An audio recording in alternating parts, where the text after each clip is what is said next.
लेकिन इसी देश में ऐसे लोग भी हैं, इसलिए मुझे उनसे उम्मीद है कि आज वो लोग जो IIT खड़गपुर के टॉपर थे,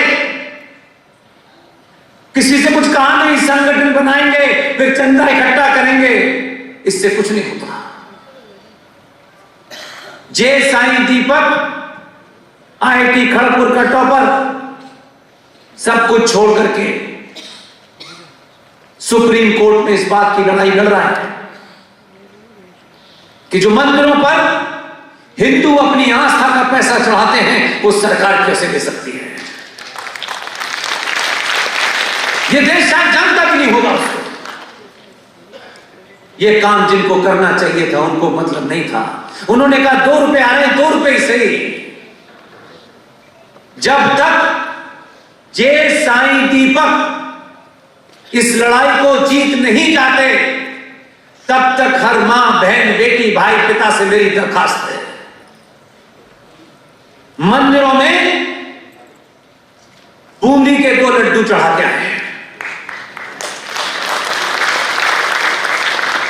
और जो पैसा आपको लगता है कि मंदिरों में चढ़ाना है वो पैसा साईं दीपक जैसे लोगों के लड़ने की उस लड़ाई में डोनेट करते हैं।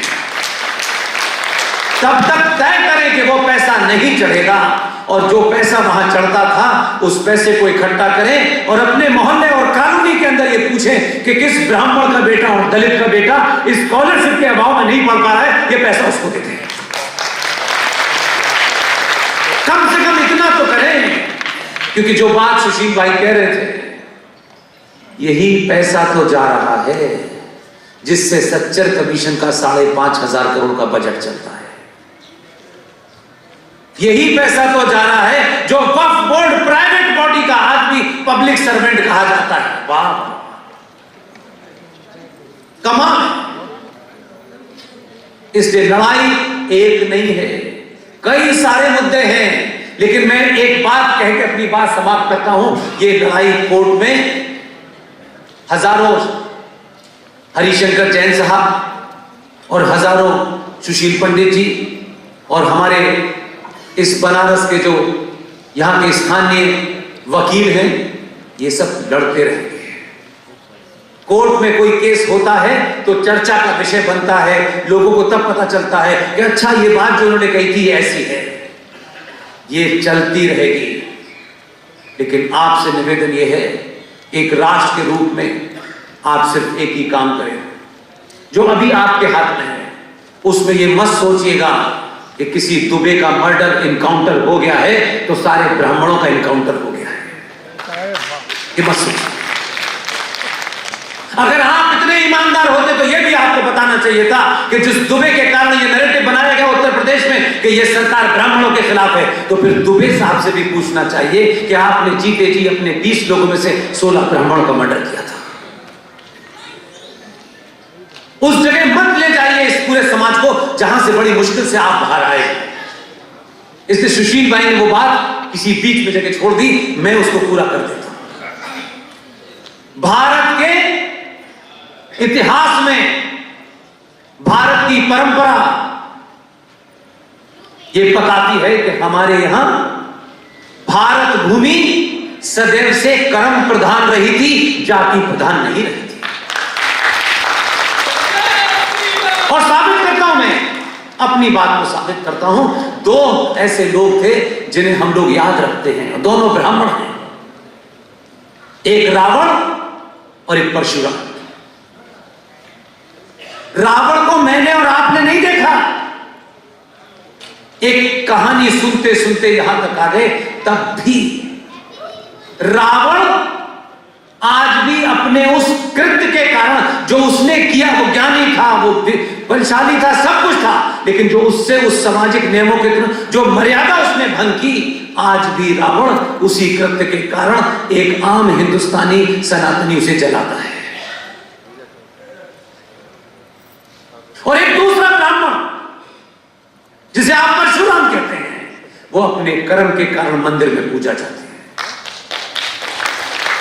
सवाल यहां से आगे बढ़ता है जिस जाति जाति जाति का लोग लेकर ठेका घूम रहे हैं, मैं उनसे बात करने की बात कर रहा हूं। ताज्जुब देखिए कि यह बताया जाता है कि भगवान राम क्षत्रिय थे। जब एक क्षत्रिय ने रावण का वध किया तो आज तक किसी ने उनके ऊपर यह आरोप नहीं लगाया कि एक क्षत्रिय ने ब्राह्मण का वध किया, यह किसी ने नहीं कहा। और तीसरा कंट्रडिक्शन देखिए, वो ब्राह्मण उसी क्षत्रिय की पूजा मंदिर में करता है। और उससे आगे चले जाइए, ये लोग जाति का ढंढोरा पीट के कुछ गिरोह अपनी दुकान चला सकते हैं। वही ब्राह्मण जो उस क्षत्रिय की पूजा कर रहा है जिसने रावण की हत्या की, वो ये मानता है कि इसने ब्राह्मण का वध नहीं किया, उसके उस कृत्य का वध किया था।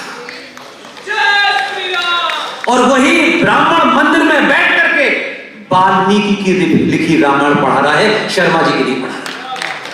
कौन से जातिवाद की आप बात करते हैं?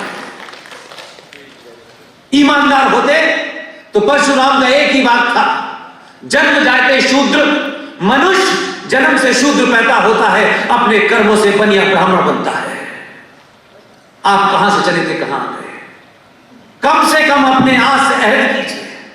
अगर आपने यहां 5 या 6 घंटे हम जैसे साधारण लोगों को सुनने के लिए बिताए तो आज से 2 बातें ध्यान रखिएगा। हम मंदिर जाएंगे, मंदिर छोटा हो बड़ा हो, और उस मंदिर में पुजारी कौन है हमें नहीं पता। उस पुजारी का घर पता करेंगे कि वो मोहल्ले में कहां है, उसके कितने बच्चे हैं, उसके परिवार का कितना 10,000, 15,000, 20,000 होगा। जब तक आपको लगता है उस पंडित जी का जो उस मंदिर को देखते हैं उस डिब्बे में नहीं डालना है जिसको सरकार ले जाती है, उसमें बूंदी के लड्डू डाल दीजिए ताकि सरकार ले जाए। उस 20,000 खर्चा, 25,000 खर्चा उस पंडित जी के घर जाइए और उसके घर दे दीजिए और पैसा चढ़ाना बंद कर दीजिए। और हमें से किसी की भी बात आपको तर्कों पे, तथ्यों पे अच्छी लगती हो, इस दौर में एक आदमी तय करे कि आज से मैं ये काम नहीं करूंगा और किसी को नहीं करने दूंगा। इसलिए मैं फिर एक बार अपने उसी स्लोगन की तरफ वापस लौट के अपनी बात खत्म करता हूं। आप लिख सकते हैं तो लिखिए, बोल सकते हैं तो बोलिए, चिल्ला सकते हैं तो चिल्लाइए, और अगर ये तीनों काम करने में असमर्थ हैं तो जो चिल्ला रहा है उसके साथ खड़े हो जाइए। बहुत